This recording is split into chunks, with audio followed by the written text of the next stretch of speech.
This is a production of WKNO Memphis. Production funding for Sports Files is made possible in part by the WKNO Production Fund, the WKNO Endowment Fund, and by viewers like you. Thank you. My guest today on Sports Files is Memphis Grizzlies sharpshooter Mike Miller.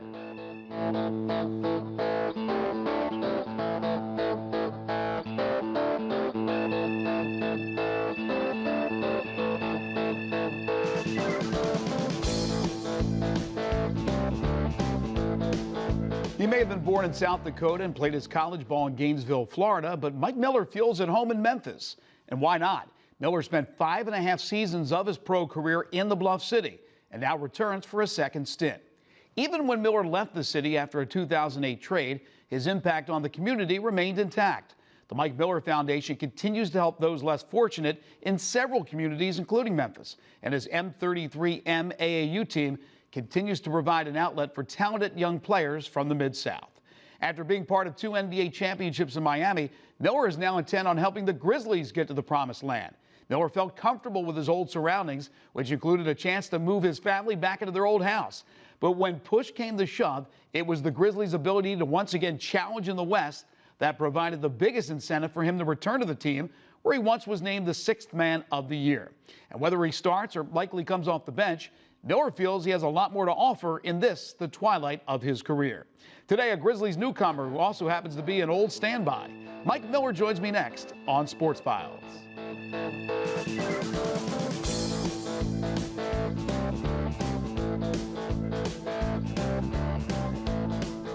Mike, it's great to see you. Thank you. Thanks so much for being with us. Thanks for having me.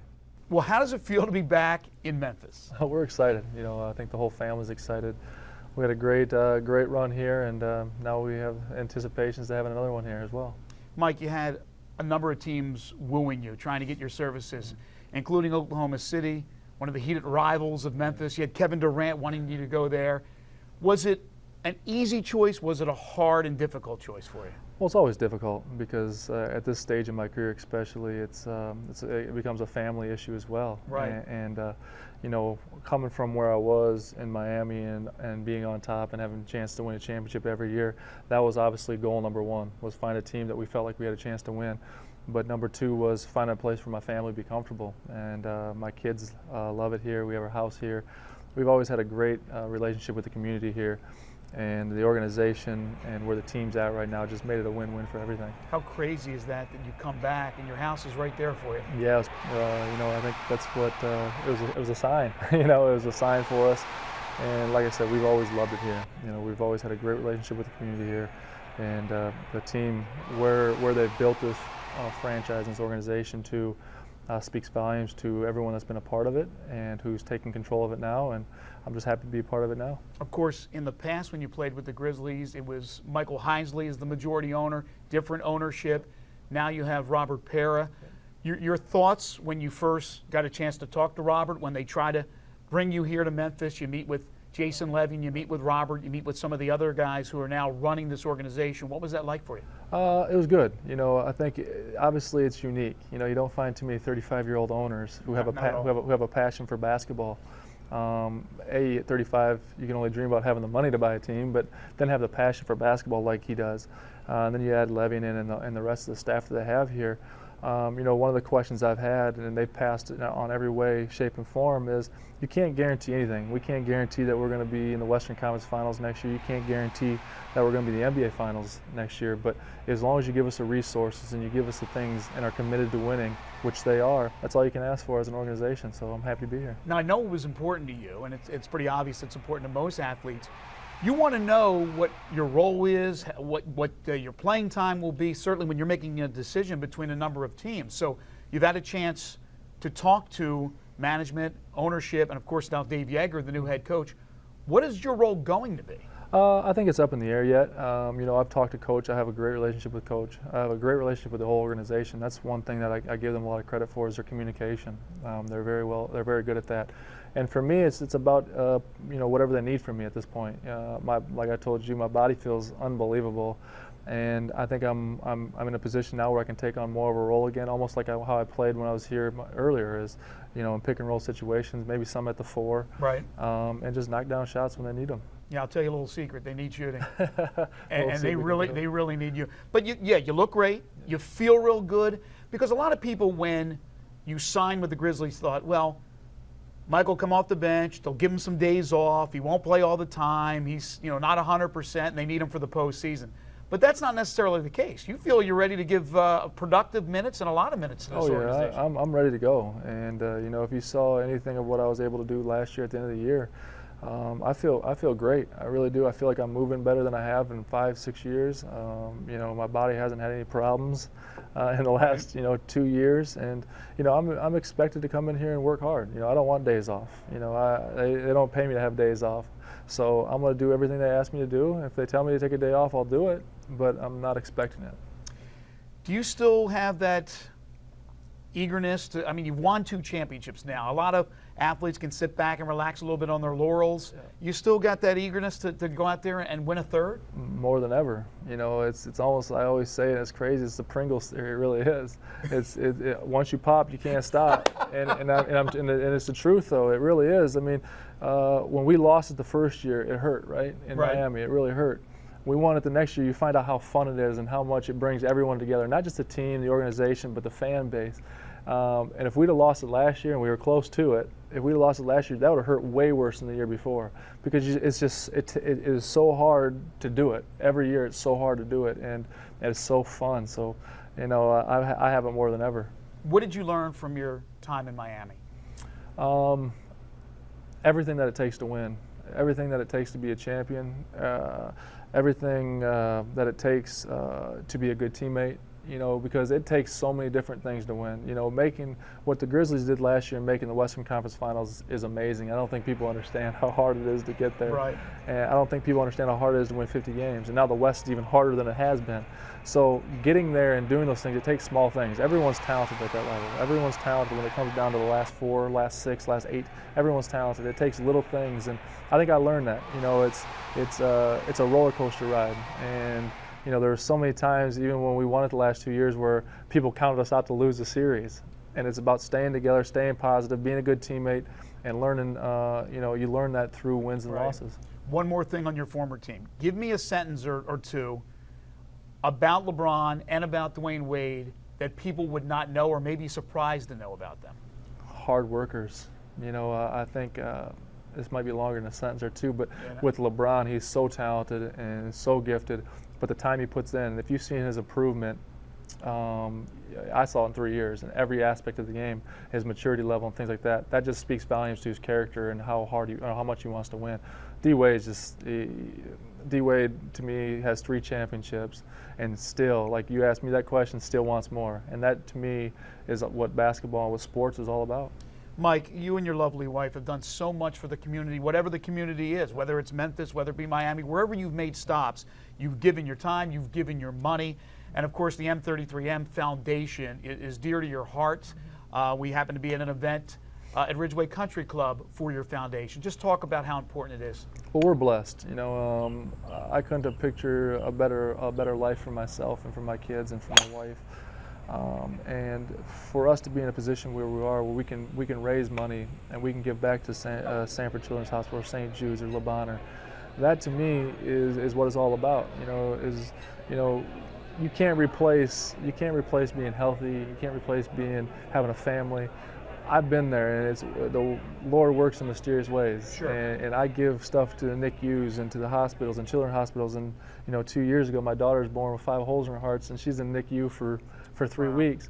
And we build a NICU, so it works in mysterious ways. So I understand the pressures, the stresses that come with having kids anyways, right? And to be able to have the resources and do those things to help those kids along the way is what it's all about. And that's what we pride ourselves in. Well said. You don't do it for publicity. In fact, most athletes don't do that. Yep. You just go out there and give your time and give your money. If there's anything that somebody watching this, if they want to do something for the foundation, what can they do? How can they get in touch? Well, obviously, first and foremost, we can't do without them. You know, as much as we give and much time as we give, me and my family give, and the people that run my foundation give, we can't do without them. You know, we really can't. So if anyone wants to help, we will be as active in this community as you've seen, and we'll continue to be active in the community. You just reach us out at the Mike Miller Foundation, and we'll be happy to assist you in any way possible. And we like to do it as more of a relationship thing and grow from there. You're also an entrepreneur with the Let It Fly energy drink, which is going really, really well. Tell us about that endeavor. Well, it started off selfishly, really, is, you know, we are on the road and flying and playing games all the time that we need energy, and I was taking some of the competitors' drinks and decided that I didn't like what was in them. So I started from scratch an energy drink, an all-natural energy drink, and it has been going really well, and we expect it to be a big hit here in Memphis. And we're getting some strategic partners that's going to really show the natural side of the healthy side of it, and everyone needs energy, so hopefully it continues to be successful. Mike, I'm curious, during the season when you're practicing and playing all the time, how many carbs do you eat in a day, or what do you eat? For maybe somebody's wondering, what does an athlete eat during the season? Well, it's big. You know, I mean, obviously for us, everything we eat and what we put in our bodies is a fuel for how we succeed. So you take in a lot. But for me, you know, I'm really stringent on my diet because of what I had problems with my back. You know, I have to play at a lighter weight to keep the weight off my back. Mm-hmm. So, you know, I'm more of a protein, a little bit of carb stuff for the fuel, but you know, I'm light and a lot of proteins. M33M AAU basketball team, you're also involved with that. I don't know how much you can keep up with it while you're busy during the season, but it's been very, very popular and very productive.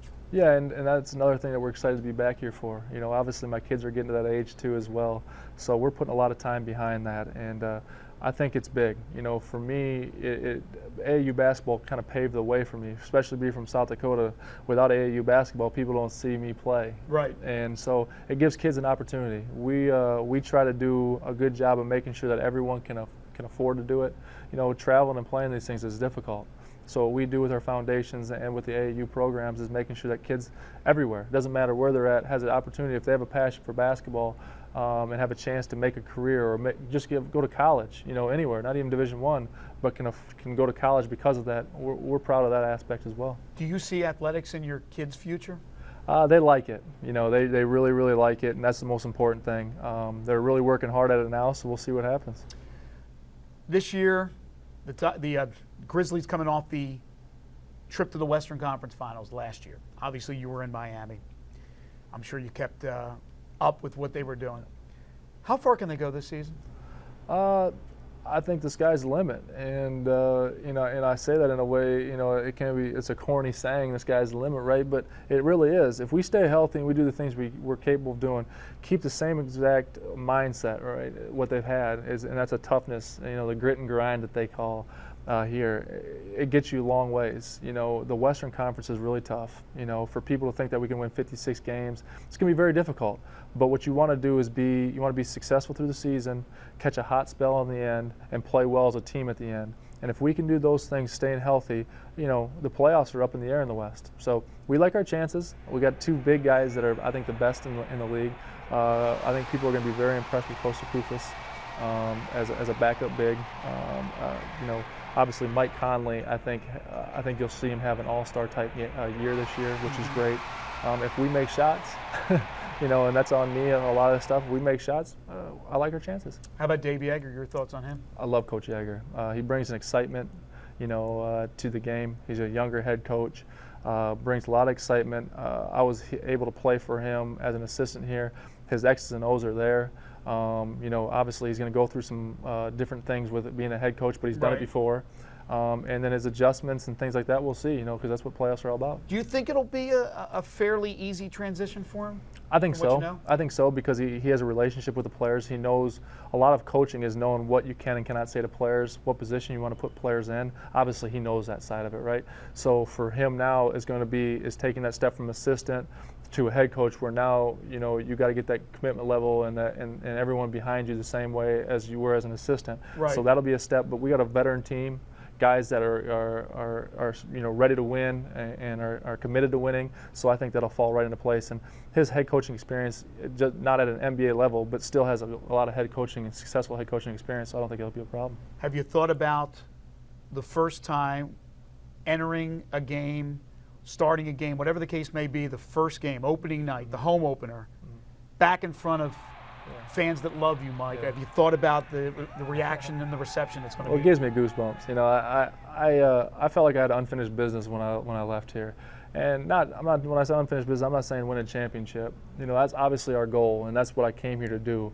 But when we played here, we had great years, we had great runs. Never gave the fans what they deserved in winning just even a playoff game. Right. Now, granted, they've been to the Western Conference Finals, and every year they've taken steps and taken strides. But for me to be a part of just a victory in the playoffs for these fans, they got unbelievable fans here, and I don't think people understand that. From ever playing in every other team and every other organization, the fan base here is amazing.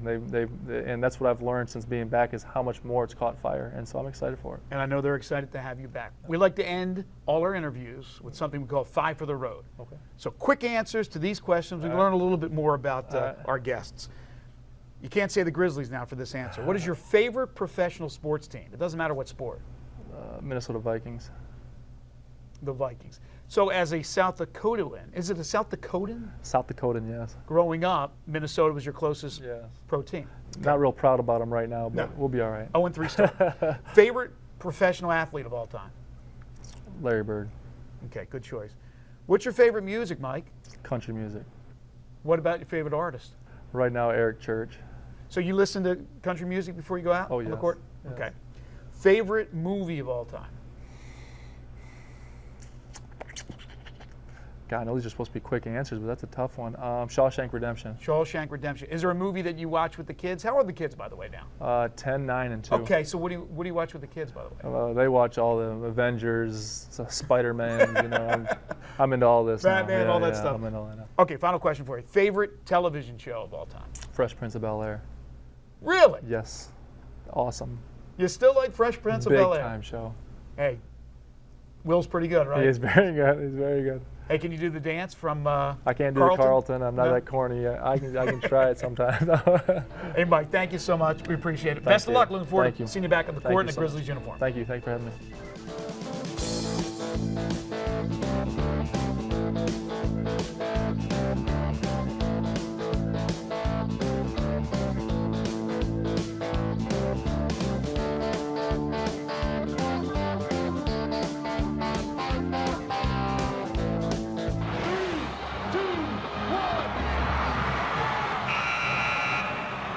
Most local sports fans would probably agree with the statement that basketball is king in Memphis. But arguably the most rabid fans follow the sport of football, which happens to be the #1 spectator sport in the United States. And the city of Memphis is a melting pot of pigskin fans, with alums of every SEC team, supporters of other national programs, and a contingent of University of Memphis faithful. And while there are thousands of these football fanatics, you can see a microcosm of this group nearly every single week in the fall at the Touchdown Club of Memphis. What began at the University Club in 1975 has continued at Chickasaw Country Club the last 10 years. And from the great speakers to the great camaraderie, the Touchdown Club is the place to be to brag on your team or eat some crow. Recently, I sat down with Greg Cotton, the president of the Touchdown Club, to learn a little more about this group. Well, Greg, nice to meet you. Hey, it's good to meet you, Greg. I know that you've been involved with the Touchdown Club for about a decade, and now you're the president. What's the president's responsibilities? That's a good question. I think if we ever figure that out, we'll know. I think my job basically is to make sure that the meetings run smoothly. We've got good people in place that make sure that we've got good guests. A lot of what I do is making sure that the meals are prepared and that kind of thing, and I get up and I speak, and that's about it. The Touchdown Club's been around since 1975? 75. And it really gives football enthusiasts and just sports fans in general also a chance to unwind after a day at work Monday, come have a great meal, a few cocktails, and listen to a great speaker. That's exactly right. And the thing that we always want to emphasize is not just the fraternal aspect of it, but we do a lot with to honor our prep athletes, outstanding prep athletes. We do a lot with Fellowship of Christian Athletes in terms of making donations, contributions to that fund. And we want to really showcase sports in the Mid-South. I mean, that's kind of an overall thing. We work hand in hand with Liberty Bowl. And so we're real proud of what we do with those things. Do you see the popularity of the Touchdown Club growing? Absolutely. I don't think there's any question about it. We have women members now. I mean, and we're gaining women members each year. It really is a good thing. It's a great place to come and talk football. I mean, it doesn't matter if you're a UT fan or an Ole Miss fan or an Alabama fan, Hog fan. This is the place to be if you want to be involved in college sports. I know John David Bedour, Bill Harper, I've known them for years, Tony Kelly, a lot of the guys associated with the Touchdown Club. They do a great job putting together the guest list for each year. It seems to get better and better and better. But I think the one question that people would want to know is, where does the money come from to pay these coaches? And I know the coaches are giving back what they bring in to charities that are dear to their heart. That's correct. We have certain individuals that can sponsor and do sponsor. We have corporate sponsors. That's where the money comes from to pay the honorariums for the coaches to come speak. Now, what these coaches do, invariably they will tell us what charity they want the check made payable to. And it's always charities that they're involved with, like Nick Saban, Nick's kids, just for an example. I mean, they don't walk out of here they're not here to make money. You have heard, I'm sure, some great stories from the time before you were involved in the Touchdown Club, and I'm sure you have a few great stories from the decade you've been involved. So give me a story or two about a great guest that you've had and some things that really maybe knocked your socks off. Well, I'll give you a great example. Mal Moore, bless his soul, he's passed on. The last time he was here, he came walking in, and I was standing there, and he saw me, and he walked up to me and said, "Hey, Greg, what do these people want me to talk about?" And I said, "Coach Bryant's stories." And he goes, "Oh, okay, I can do that. I can do that." And he was phenomenal. Gene Stallings, last time he was here, he had just had knee surgery, couldn't make a flight connection, so he drove himself all the way from Texas, only because he said, "Well, I told you I'd be here." He was 2 weeks out of knee surgery. That's the kind of people we have, and it's amazing the stories that tell. When Nick Saban was here, great stories. Everyone says Nick doesn't want to sign autographs. He signed autographs for an hour. It's amazing. I mean, and probably they enjoy, for the most part, being in this element as opposed to meeting the media, having to answer questions, repetitive questions. They're kicking back, maybe a libation or two if they so desire, and they're talking to football fanatics. They like talking football. That's what these coaches like. And I was told I've been told this now by 3 coaches, that they appreciate the fact that the Touchdown Club is so involved with the prep players. They said they go other places, they see other clubs that talk a lot, but they aren't involved. They talk the talk, but they don't walk the walk. Give me a guest coach, a former player, somebody that you would love to have here at the Touchdown Club, but you have not been able to get. Oh, golly. Is there somebody on that want list? Joe Namath. Have you guys tried? Have tried, and still trying. Still trying. Still trying. But you mentioned Saban, Mal Moore, the late, great Paul Bear Bryant. Correct. Give me some of the other names of people that you've had here speaking at the Touchdown Club. We've had Jerry Jones. Cowboys owner. Cowboys owner. You had the Titans owner when they were here. Bud Adams. For the 1 year that they were here. We've had, of course, Johnny Vaught was here. We've had Phil Fulmer here. We've had Charlie Weiss has been here. Golly, who hasn't been here? I mean, in all honesty, and I'm familiar with a lot of Touchdown Clubs around, I would put our guest list on any given year against anybody in the country, and we're going to be on top. Greg, in our final few seconds, what would you tell the folks out here watching that are football fans, sports fans, but they're not part of the Touchdown Club, and maybe hearing it for the first time. What would you want to say to them? Here's what I'd like to tell them. You go on our website, www.tdcmemphis.com. You can see the lineup, who's going to be here the next week. We got Justin Fuentes, by the way, coming next week. You can get a guest ticket to come. I'd like to go ahead while we're here and let me plug this. We're going to have a roast for George Lapidus on the 21st of October. Archie Manning will be our guest speaker. How about that? And the proceeds of that meeting are going to go to the IPF Foundation. And so we want everybody to come. You do a lot of great things in the community, as you mentioned, doing things with high school, with the Fellowship of Christian Athletes, and of course all football fans just having a good time on a Monday night. Absolutely. Greg, thank you so much. Thank you, Absolute Greg. pleasure. Thank you. And that'll do it for this week's show. Remember to check out any of our previous shows. Head over to WKNO.org and click on KNO Tonight. Next week, former UNLV star and CBS Hoop analyst Greg Anthony will join us. Have a great week, and we'll see you next time.